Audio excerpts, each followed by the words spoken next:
That's strange. Henry chuffed slowly up to Thomas. Is anything wrong, Thomas? No, Henry. I'm letting Farmer McColl cross with his sheep. Henry could see the sheep tripping and tapping across the tracks. Thomas, you helped me. That's a good deed. Well done. You're welcome, Farmer McColl. Thomas chuffed away cheerfully. Henry puffed and puzzled. I would like to help someone. They will call it a good deed, and they will say, "Well done, Henry." This made Henry feel very happy. I'm sure I can deliver the nesting pole and do good deeds. So Henry huffed happily on. Soon, Henry saw Farmer Trotter's pink pigs. They were snuffling and sniffing sadly at the side of the track. Those pigs don't look very happy. Then, Henry saw that the pigs were looking at the muddy field on the other side of the tracks. I know what's wrong. Those pigs want to roll in the muddy field. If I stop here, those pigs can cross safely. They won't be scared anymore. So Henry stopped, and the pigs tripped and trotted across the tracks. Soon, the pigs weren't pink anymore. They were brown, muddy, and very happy. Farmer Trotter wasn't happy at all. I wanted pink pigs to take to the county fair. Henry was sorry. Oh dear, Farmer Trotter is cross. I didn't help at all. Suddenly, an idea flew into Henry's funnel. I'll reverse back down the track. Then the pigs will have more room to cross. Henry pumped his pistons, his wheels whirred, he puffed steam and he chuffed backwards. This should help, Farmer Trotter. But it didn't help. The pigs were scared by Henry's steam and the whir of his wheels. They scattered and clattered into the apple crates. The apples rolled everywhere. This made the pigs very happy. They munched and scrunched the rosy red apples. But now they wouldn't move from the tracks. That made Farmer Trotter even more cross. Bust my buffers. My idea wasn't a good deed at all. Is your piston fixed, Percy? No, it's still broken. Don't worry. I'm going to do your mail run tomorrow. Thank you, Thomas. Shall I tell you what to do? I know what to do, Percy. Now, I have to go to sleep. I shall be up very early. Well, if you're sure, Thomas. Very sure, Percy. I have to go back to Tidmouth now. I need lots of sleep. Goodbye. Percy watched as Thomas chuffed away. The next morning, Thomas woke up very early. He felt very proud to be pulling the mail trucks. There wasn't a peep to be heard as Thomas chuffed across the island. Everyone was fast asleep. First, Thomas puffed to the quarry. I must let the quarry manager know that the mail is here. Thomas was excited. He blew his whistle very loudly. And then he chuffed cheerfully away. Thomas hadn't seen that his loud whistle had woken up Mavis. Who's making that noise? Next, Thomas chuffed to the docks. I must let the dock manager know that the mail is here. Thomas was excited. He blew his whistle even louder. And then he chuffed cheerfully away. What Thomas hadn't seen was that his good morning whistle had woken Cranky up. Who woke me up? This is fun.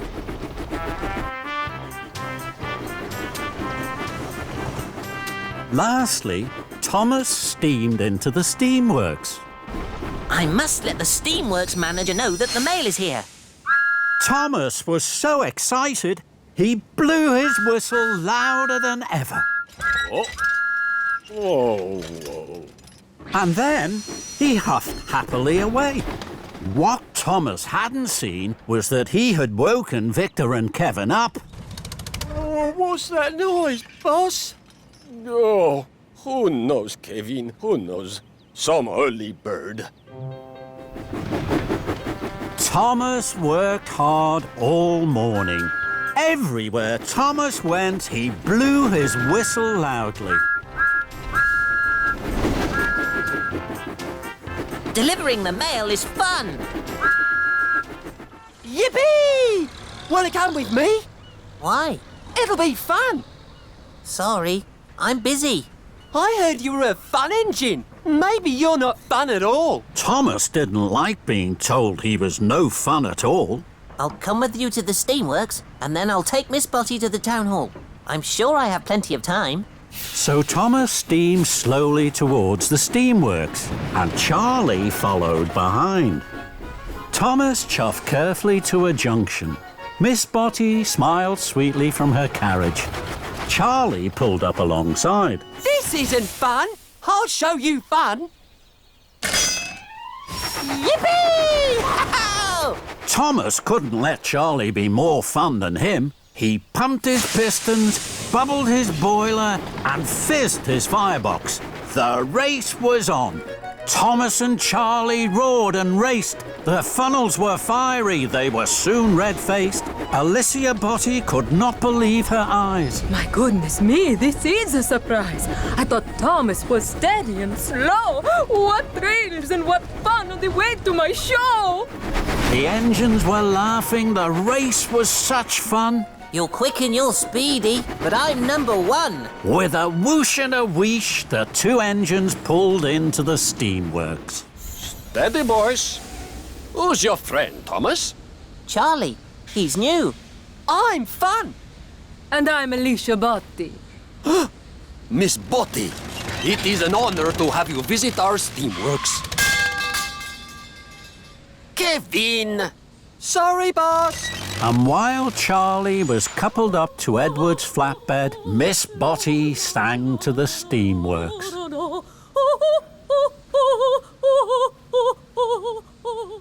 Then it was time to go. You are fun, Thomas. Let's go to the dairy. Thomas knew he should take Miss Botty straight to the town hall, but he didn't want Charlie to think he wasn't fun. I'm sure I still have time to get Miss Botty to the town hall. So Thomas and Charlie left for the dairy.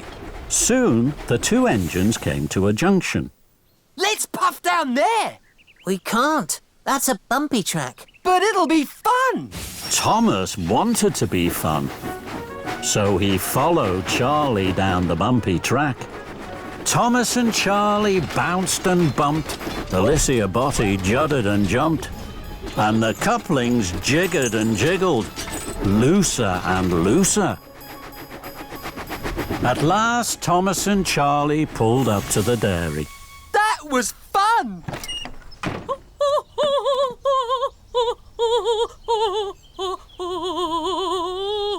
And this is even more fun. Thomas pulled up at the farm. Farmer Trotter was waiting.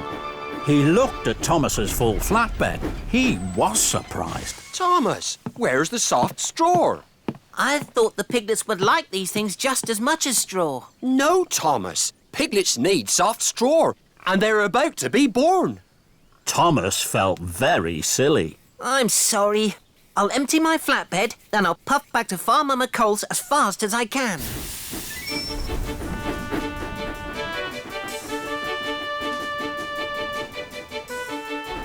I must get the straw. There can be no delay. The piglets will need it by the end of the day.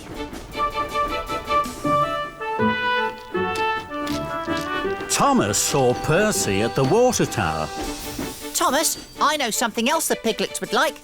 I'm sorry, Percy. I can't stop. Bye, Thomas.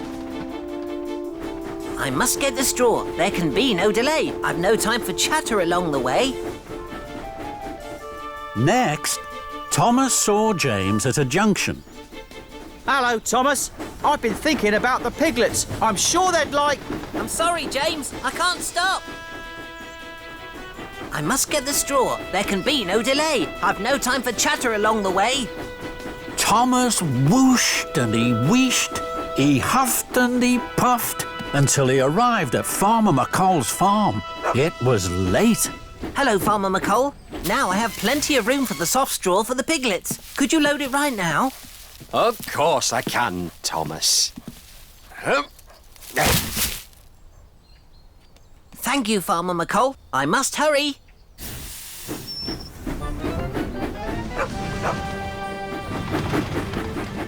Thomas's pistons pumped and his axles ached. I must puff fast. There's no time for delay. The piglets need straw by the end of the day. At last, Thomas arrived at Farmer Trotter's pig farm. It was now nearly night time. Thomas saw that the pigs had gone. Cinders and ashes. I'm too late. You're just in time, Thomas. I need that soft straw right away. Farmer Trotter unloaded the straw from Thomas's flatbed, and he took it away to make a nice soft bed for the piglets. The piglets have just been born. Thomas was delighted. Bubbling boilers. Look how small they are and how sweet. I'm here to collect the new storybooks. We'll have your trucks ready in 2 toots of a whistle, Thomas. Thomas saw the storybooks piled high in the 2 trucks. There were red books, green books, and blue books. There were big books, small books, square books, and even round books. They look wonderful. Soon Thomas was coupled up to the trucks. I must hurry. I have to deliver the storybooks to the library on time. Thomas was very excited. He pumped his pistons and puffed quickly out of the station. Thomas didn't wait for the books to be covered. Thomas steamed quickly along the track. I mustn't be late for story time. I'll chuff and I'll puff to be there on time. The books began to jiggle and joggle, but Thomas didn't notice. Thomas puffed fast towards the junction. He could see the signal ahead was red. I don't want to stop. The children are waiting for their special story time. Then an idea flew into his funnel. I can take the branch line. I know there aren't any junctions on that. So Thomas puffed quickly down the branch line. Thomas felt very pleased. He chuffed faster and faster, and the books jiggled and joggled more and more. But Thomas didn't notice. I mustn't be late for story time. I'll chuff and I'll puff to be there on time. Thomas raced round a bend. Ahead, there was a sign for works on the track. Oh, bother.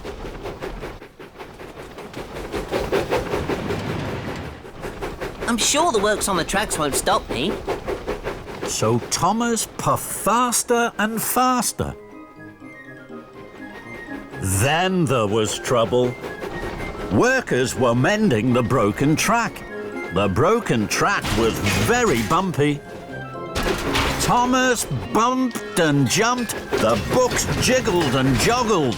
Then Thomas hit the biggest bump of all. Whoa! Cinders and ashes! The trucks bounced high in the air. They crashed and bashed.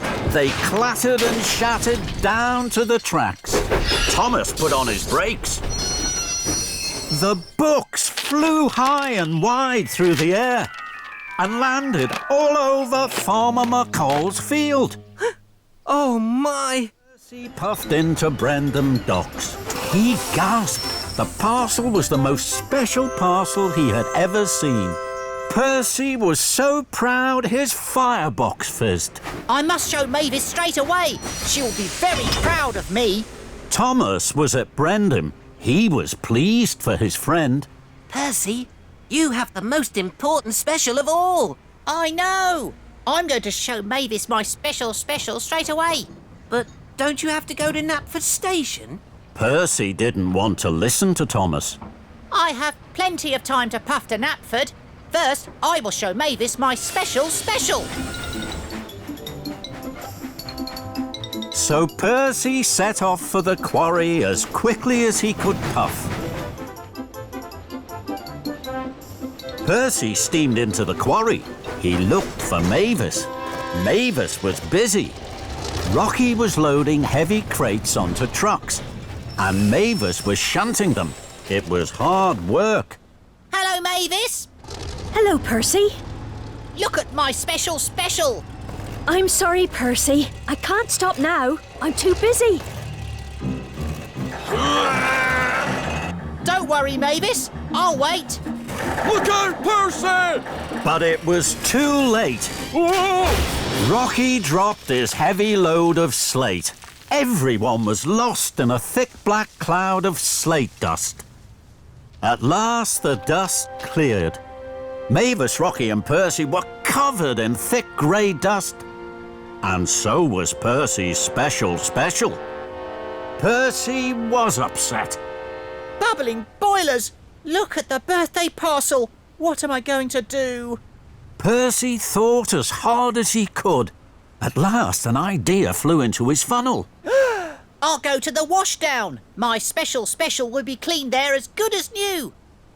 Percy, shouldn't you go straight to the party at Knapford? Percy didn't want to listen to Rocky.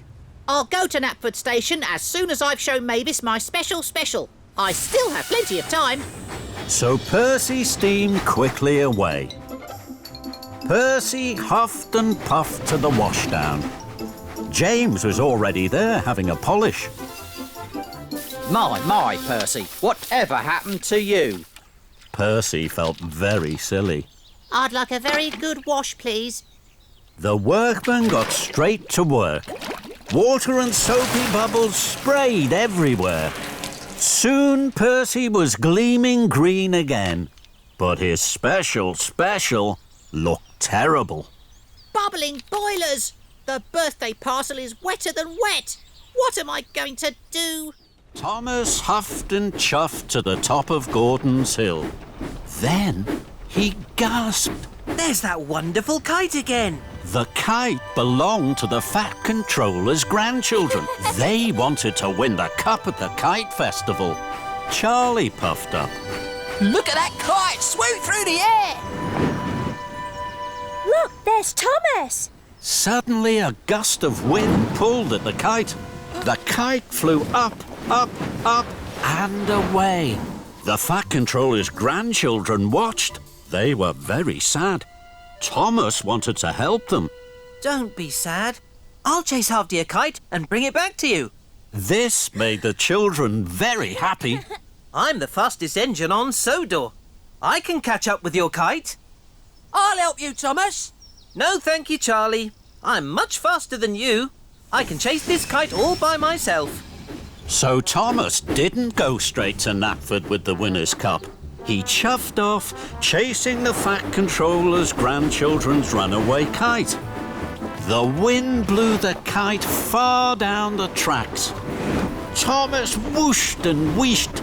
His boiler bubbled, his coal crackled. I must keep up with the runaway kite. I'll puff and I'll huff with all of my might. I'm the fastest engine on Sodor. Then the wind blew the kite out of sight. Where has the kite gone? Hello, Thomas. You're huffing hard. Hello, Edward. I'm chasing the Fat Controller's grandchildren's kite. How exciting. Can I help? No, thank you, Edward. I'm the fastest engine on Sodor. I can chase their kite all by myself. At last, Thomas caught up with the kite. He was excited.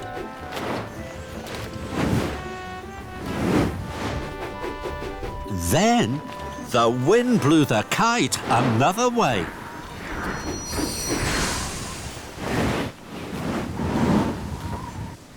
cinders and ashes. Come back, Mr. Kite, please.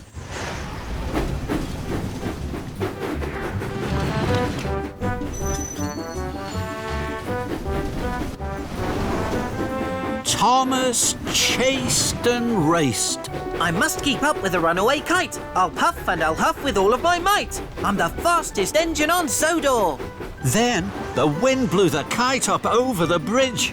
Emily was on the bridge. She saw the kite. She was surprised. Hello, Thomas. Are you chasing that kite? Yes, Emily. It has blown away from the Fat Controller's grandchildren.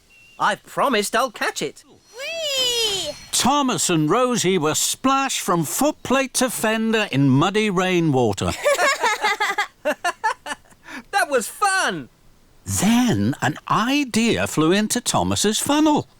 Thomas reversed slowly. Then he pumped his pistons. Here I come, Rosie. Splish, splash, splash.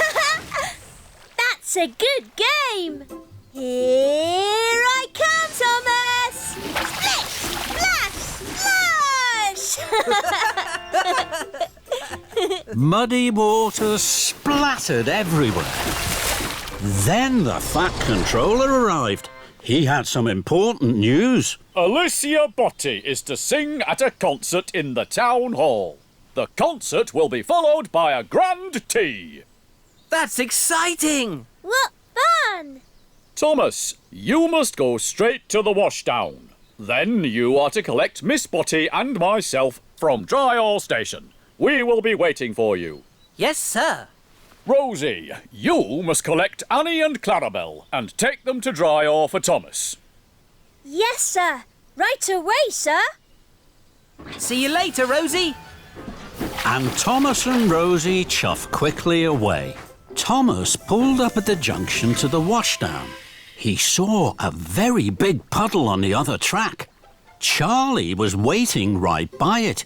He was very muddy. Splashing Rosie was such good fun. I'm sure Charlie would like my game too. And I'm sure I have time for another puddle before the washdown. So Thomas didn't take the track to the washdown. He took the track through the middle of the very big puddle. Here I come, Charlie. Splish, splash, splash. Bust my buffers! That's a good game! Thomas huffed happily on. Hooray! This is fun. Now Thomas wanted to find more puddles. He couldn't wait to play his game with the other engines. At the next junction, Thomas waited to chuff left to the washdown. Then he saw a very big puddle on the right track. Emily was waiting. Emily's muddy already. I'm sure she'd like my game. And I'm sure I have time for another puddle before the washdown. Here I come, Emily! Splish, splash, splash!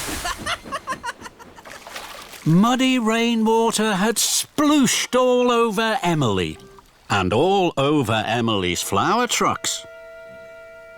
Fizzling fireboxes.